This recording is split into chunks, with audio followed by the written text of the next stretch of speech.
12वीं जमात की किताब सरमाया उर्दू से पहली गज़ल। शायर हैं ख्वाजा मीर दर्द। काम मर्दों के जो है सो वही कर जाते हैं, जान से अपनी जो कोई के गुज़र जाते हैं। मौत क्या आके फ़कीरों से तुझे लेना है, मरने से आगे ही ये लोग तो मर जाते हैं।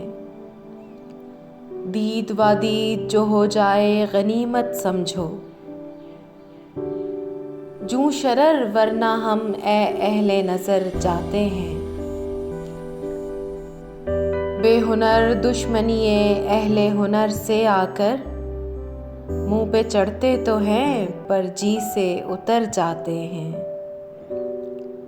हम किसी राह से वाकिफ़ नहीं जूं नूरे नज़र, रहनुमा तू ही तो होता है जिधर जाते हैं। आह मालूम नहीं साथ से अपने शबो रोज़, लोग जाते हैं चले सो ये ता किधर क़यामत जाते नहीं हैं। मिटने का दिले आलम से, दर्द हम अपने इवज़ छोड़े असर जाते हैं।